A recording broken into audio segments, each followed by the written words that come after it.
There's something quiet and heavy about watching the sun rise from the driver's seat, knowing that you're headed towards someone who needs you, but also knowing you have to leave again. I used to make that drive from Northern Virginia to Hampton like clockwork, not for work, not for vacation, but for love, for duty, for my father. And every mile felt like a tug of war between where I was needed and where I lived. Hey, y'all. Welcome back to the Caregivers Lounge. It's Shaunté. Whether you're tuning in from your morning commute, your kitchen counter, or a quiet moment between caregiving tasks, I'm so glad you're here. I've always said caregiving isn't just about being present, it's about being persistent. And when distance gets in the way, that persistence becomes a kind of love language. So today, I want to share a chapter from my own story. Not because I have all the answers, but because I know I'm not the only one who's made that drive, felt that ache, or juggled that guilt. Let's talk about what it means to care from afar and how we keep showing up mile after mile.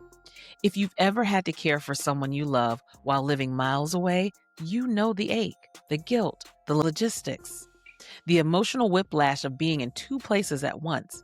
I've been there. For a while, my life was a back and forth highway of love, worry, and exhaustion. This episode is for the long distance caregivers, the ones who show up even when they can't always be there. Let's talk about it. So, before I get into today's topic, I wanted to share how today went for me. Remember the previous episode about caregiver time versus quality time? Well, today I decided to surprise my dad with a visit to our local gaming emporium where they play slots. So that was that expensive self care thing I was trying to allude to in another episode. I didn't want to tell y'all because y'all could probably judge me, but it's okay. I like playing slots. But I decided to surprise him with a trip to our local gaming emporium. And it was really good quality time. We enjoyed that time together, laughing and yelling at the machines. And he actually did pretty good playing like 75 cents to 80 cents at a time. And between me, you, and a fence pole, you better not tell anybody I told you this, but he sat at this machine and all the buttons weren't working. And the only button that was working was the 80 cents one. And I was like, ooh, this is good. This is good and safe. Well, lo and behold, though, it was working for him. He was actually hitting pretty good, hitting at 80 cents a turn or 80 cents a bet.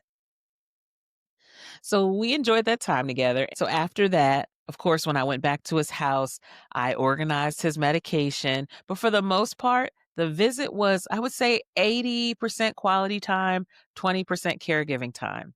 And it was just really, really nice because it's usually the other way around. Usually I'm running down there to take care of something, something's broken, I need to call somebody, figure something out. It was just really nice to just be there and spend time with him. And I think he really enjoyed it too. I took a cute little selfie. Maybe I'll share it. So back to today's topic. I remember the rhythm of those drives. And I remember having to leave at a certain time because you wanted to beat traffic, or I had to be in Hampton by a certain time. I'd wake up early. I'd pack my things up and I would hit I-95 like it was my second job. And in many ways, it was. My dad needed help. He had doctor's appointments. We had errands to run. And of course, I would be there for emotional support as needed. I needed to be there. But I also had my life in Northern Virginia. I had a full-time job with responsibilities. And of course, I had bills to pay. And even now, looking back at that, when I was working full time in a corporate role, I wondered how I got all the things done that I have to do these days. And I just remember running back and forth on the highway. And I did use the shared calendar and I did use apps and so forth. So we'll get more into that later. But if anyone is new here, I wrote a book called Your Name is Joseph. And of course, there it is. Your Name is Joseph. It's available on Amazon, Barnes and Nobles, all the places where you can get books. It's on Kindle. It's an audio book as well, narrated by yours truly. But if you're curious in how I started my caregiving journey when my father had his stroke, Your Name is Joseph is out there, and it details the experience from the day he had his stroke to the 20 something days that I spent down there, up to about maybe a little over a month.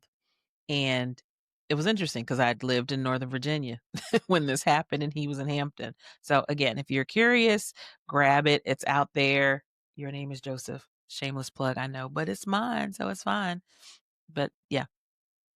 So I remember though, there was 1 week in particular, I went down maybe twice in the week. Like I went down Monday and then I had to come back down Friday or something like that. And I was running on fumes and faith. I'd get to Hampton and, my dad would be like, "Well, you were just here." I'm like, "Yeah, I know, but we have an appointment." So yes, I did have to come back. And of course I would laugh. So let's talk about the emotional toll because what people don't talk about enough is the emotional weight of caregiving from a distance. You feel guilty when you're not there, you feel overwhelmed when you get there.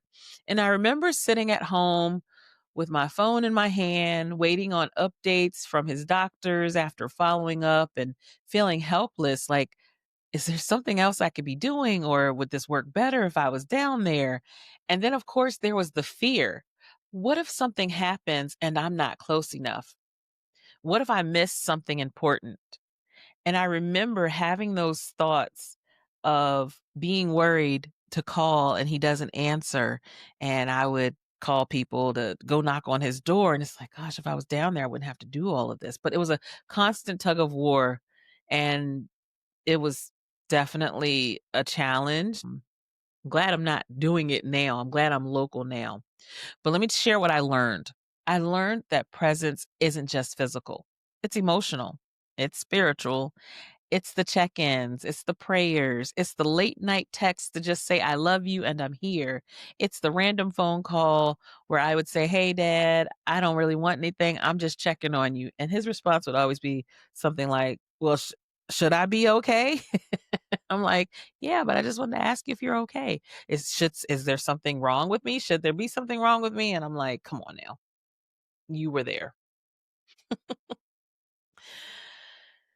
So I will say that season of being distant taught me a lot. I learned how to advocate from afar. I learned how to coordinate things with his doctors and managing multiple calendars. And that's where that really started for me.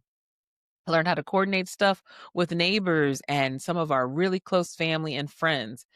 Definitely a lot of use of the technology to stay connected. And I was able to just take care of so many things with the various apps and doing things online. I learned that asking for help isn't a weakness. It was hard, but it isn't a weakness. It's actually wisdom. So being far like that forced me to do something that I was very uncomfortable with because it was either I take 3 hours to get there or I call his neighbor across the street and say, "Hey, can you do me a favor?" And go knock on the door, tell my dad I'm calling him.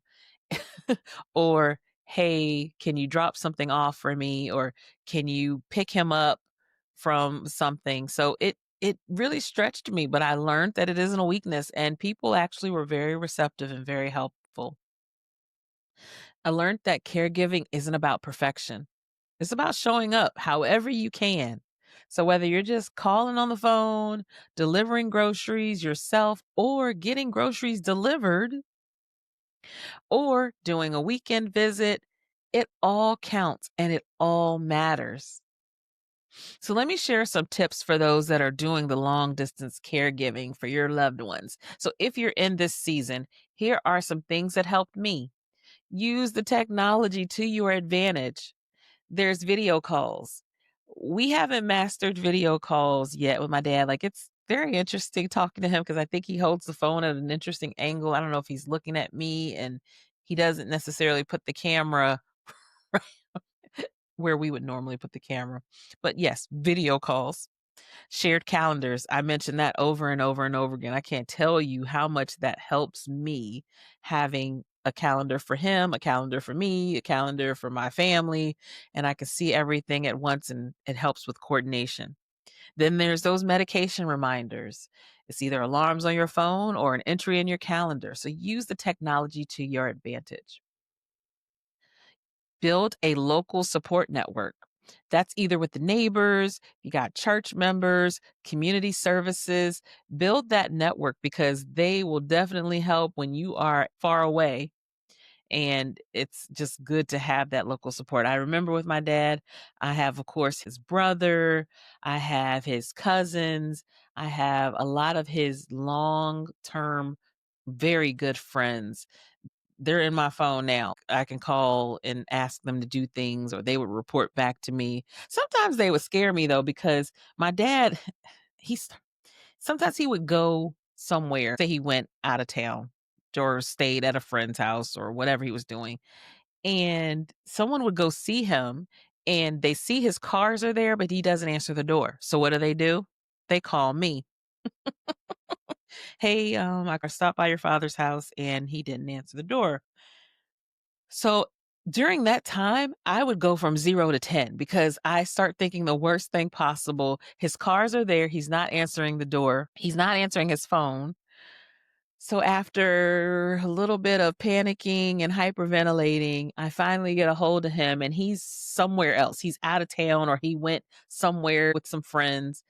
And then I'm like, why don't you just tell me that? So literally after that incident, because it did startle me, he started telling me before he would leave. If someone wanted to take him somewhere, he would call me first because he knows if people are riding by his house, they're checking on him for me.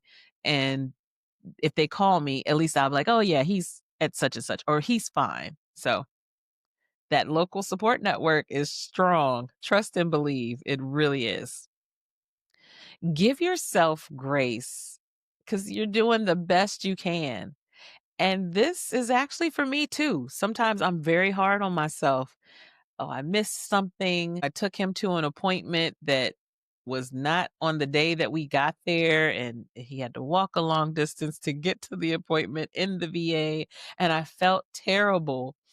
And I think I mentioned this in a previous episode. His response was, well, you were the one that had to take time away from what else, other things that you're doing. So I'm okay. I had nothing else to do. That's what he said. He had nothing else to do. He's retired. There's nothing else to do but go to appointments and stuff.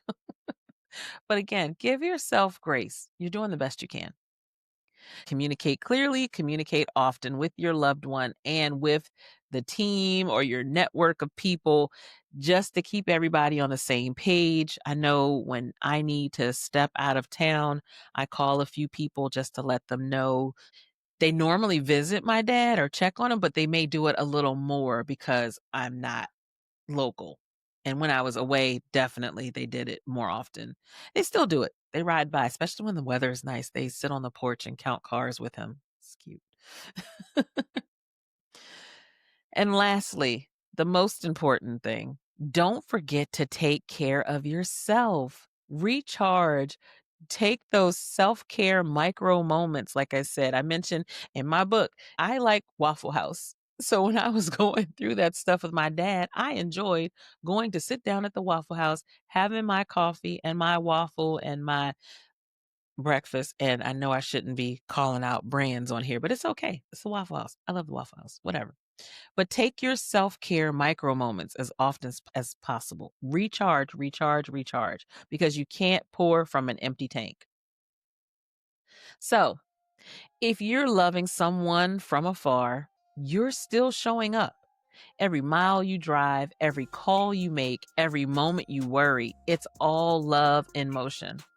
So to you caregivers balancing distance and devotion, I see you, I honor you, and I'm walking this road with you. So until next time, take care of yourself like you take care of everyone else. See ya. And don't forget, you can drop a comment or send a message to caregiverslounge@icloud.com. Goodbye.